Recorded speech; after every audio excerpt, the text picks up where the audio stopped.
All right, good morning, everybody. It's about 10 o'clock, so we're just going to get started. Welcome to our daily Coup Connect on Mindful Meals at Home. My name is Alice Ma. I'm the dietitian for dining services. Thank you for joining us today. Hopefully we'll have a fun time here talking about how to eat mindfully while staying at home and working from home.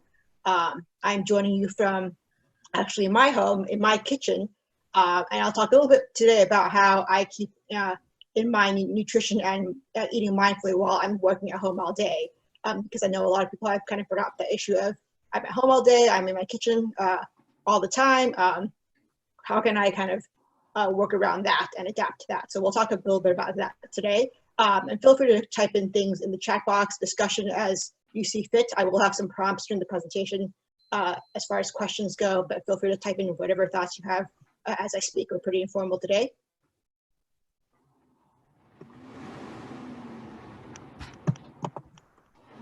So first question, have your eating habits changed during stay home, stay healthy? If so, how? Feel free to type in the chat box if you'd like to.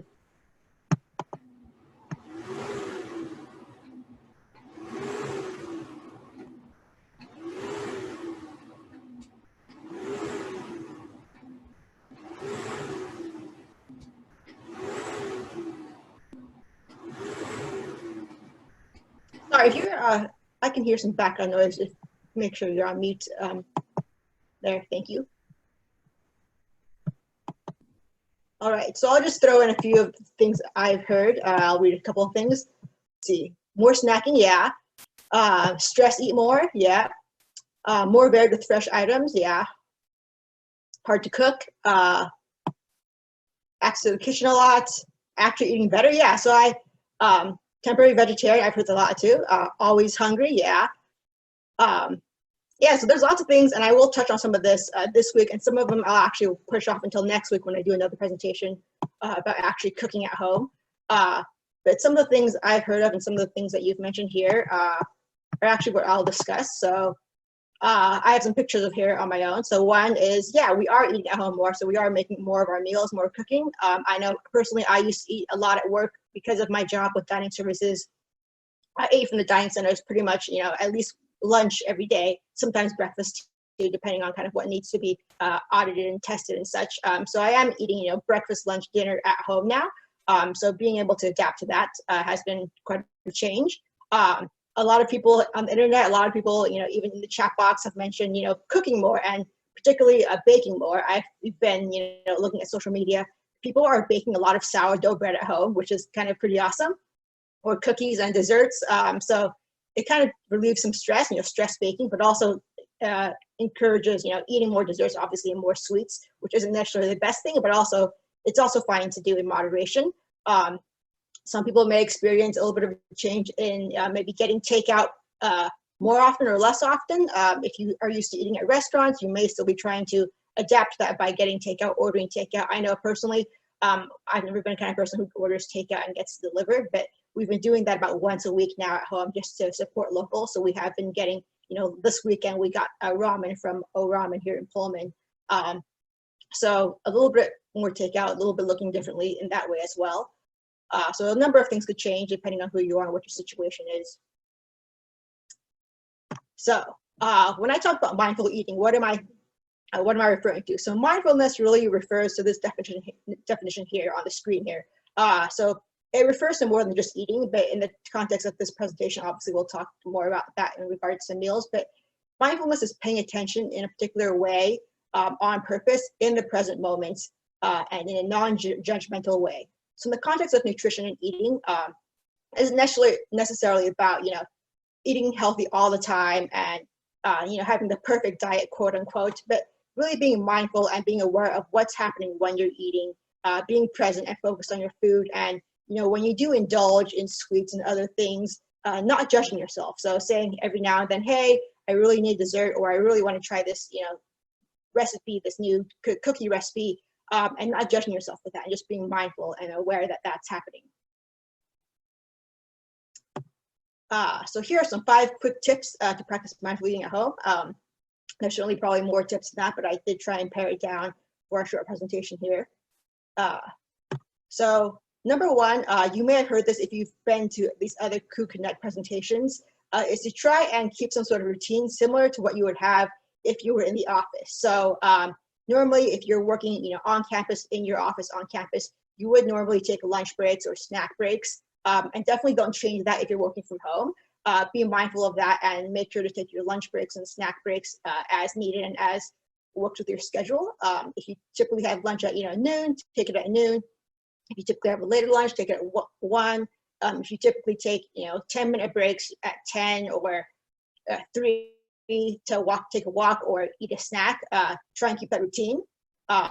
One thing that may change for you depending on your circumstance, and it definitely did change for me, pack a lunch. So if you're not used to packing a lunch because maybe you ate at Lighty and got lunch at Lighty every day, or you got breakfast at Lighty, that is going to be a little bit different for you. It is certainly different for me. But physically pack a lunch. So by that, I mean, don't wait until lunchtime and just try and cook something in your kitchen, but have something ready and have something in the works so that you're not spending a lot of time cooking, and also not, just foraging for quick snacks if your day gets busy, grabbing things, whatever's available and quick. So pack a lunch. Typically what I do is I'll just take dinner and then set aside a little bit of dinner from last night into a Tupperware container and have that already ready in the fridge so that when lunchtime comes around, I already have a plan of what I'm going to eat. Same with, typically what you would do if you pack a lunch and brought it to work. Just in that same way. You should normally eat with friends at work. Try and set something up similar, something over Zoom. Some people do Zoom happy hours, but something similar you can do is a Zoom lunch group or breakfast group or a Zoom snack break with your friends if that's what you're used to doing. You pack a lunch, try and keep some sort of routine within your day to kind of create some of that sense of normalcy with you.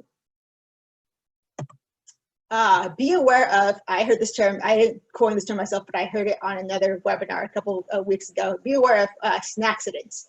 And I use the term be aware as opposed to avoid or limit because, again, mindfulness is about being aware. It isn't really about judging or trying to be perfect. It's simply about being aware of when that happens. So what I mean by snack-sidents is when, you're bored of whatever you're doing at work, you get up and all of a sudden you're in the kitchen because it's right there. I, for example, am already in my kitchen because that's where my kind of home office is. I switch back and forth a little bit. So when you get up and you just open the pantry, open the fridge because you're bored, you're sometimes not even hungry. So be aware when that's happening. And really when you're opening your kitchen pantry or fridge, ask yourself, am I really hungry? Do I really need a snack? Is my blood sugar low? Or am I actually just, bored and need something to do? I put this picture of my dog because last week during a Zoom meeting, I turned around for a second and I guess he got kind of bored. So he took my stress ball that I have on the coffee table and chewed it up because, he was bored. He wasn't necessarily hungry. He was just kind of bored and needed something to chew on. So it's in that similar sense. One thing that helps with me sometimes is just simply keeping things out of sight and out of mind. So if you can work away from your kitchen, definitely do so. Not everyone has that same flexibility, but if you can, stay away from your kitchen, put your office somewhere else.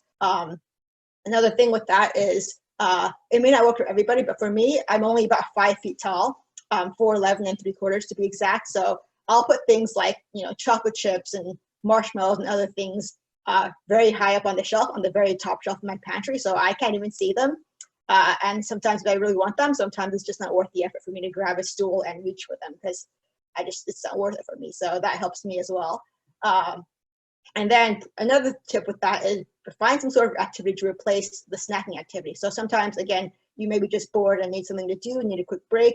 Of course, keeping in mind, if you're at work, if you're working from home, that balance of taking, short breaks, but not breaks too often where it interrupts your work activity. But if you have the time, things like drinking tea, taking a short walk if you're on a break that's long enough. Joanne Green did a great chair yoga session a couple of days ago, doing stretches or chair yoga. I'll do puzzles during my lunch break, sometimes word games, quick word games, just to keep my mind busy. Deep breathing, dance breaks. There's a great dance break session coming up on Friday, actually, for the Daily Crew Connect. Playing with your pet if you have the time, of course, if it doesn't interrupt your work session, or playing with a child. And if there's any other ideas you have to kind of distract yourself, I'm sure there are lots of other ideas out there. Feel free to put those in the chat box as well. And then along with that, limit distractions while you're actually eating. So When you're eating lunch, sometimes when you're at home, it can be tempting to, stay at your desk and just continue doing whatever else you're working on while you're eating. And that's not great as far as mindfulness goes, because sometimes when we do that, we tend to not focus on the food, obviously, and eat more than we need to. So overconsume it, typically like when you're eating, chips or popcorn during the movies, kind of that same mentality. You're busy doing something else. You're not really paying attention to how full you are. So take an actual real break, move away from your desk. I like to put my phone away, so I'm not tempted to check the news, because there are a lot of news these days, obviously, about COVID-19 and not the greatest as far as stress reduction and taking a break. So putting my phone away, I typically during my lunch break, again, will do some sort of puzzle. That's the current one I'm working on right now. So limit your distractions, eat with a friend, or do something else that's not stressful. And then when you do snack, keeping mindful snacks on hand. Things like, I won't go into too much about nutrition, but generally speaking, we want something, fruits and vegetables and a small source of protein to keep our energy levels up. So things like apples and celery or carrots and nut butter is a good go-to. It's crunchy, it's very satisfying because it is crunchy, and it requires work as far as picking things up with our hands to eat. Same thing with crackers and hummus. Popcorn's also a good one. Nuts, I put pistachios because pistachios typically are sold with the shell on. So if you're the kind of person who likes to eat a lot of ones and kind of mindlessly snacks, which is fine, pistachios are good because they will keep your hands busy, and it requires an extra step to make the snack available. So that little bit of extra work can kind of help with keeping the portion control to a good reasonable amount. Pretzels, also something crunchy, satisfying. Berries, I like berries and almonds probably most frequently. I have frozen blueberries from this summer still, which has been great while I'm working from home. So all those are good ideas, and feel free again to add your own if you'd like into the chat box. Last tip, be kind to yourself. So I end with this because a lot of times, because I'm a dietitian, a lot of times people will look at me and say, hey, you're a dietitian, like don't look at what I'm eating. I'm eating a candy bar right now. And really, and that kind of stuff is okay. It's all about a balance, right? So especially in this time of a lot of stress, you may be tempted to stress bake or eat more sweets, eat more desserts, and some of that is okay, right? It's okay to let yourself go and be kind to yourself and do what you need to do to mentally adapt and physically and whatever, and adapt to this new situation, this new normal. So be kind to yourself when you do want a dessert, you do really need to bake, you really need to get takeout or whatever it is you would like to do to reduce stress, keeping in mind the 80-20 kind of balance. So about 80% of the time, try and eat mindfully, try and eat very healthy 80% of the time, but again, 20% of the time or so, cut yourself some slack, indulge, make a pie, whatever it is you need to do to indulge in and enjoy yourself with food. And that's really all I have for now. There's my email if you have any more follow-up questions, but I do have another presentation next week, next Tuesday, more about cooking and how to cook with pantry staples, how to cook with limited ingredients you have, and substitute things if you're short on, if you don't want to make a trip to the grocery store. So that'll be next Tuesday, same time, same place. And then tomorrow we have a good presentation from Arturo from UREC on operating the ins and outs of the comfort zone. So if you want to join us for tomorrow's presentation, that'll be a good one as well. And that's all I have. Thank you for joining me.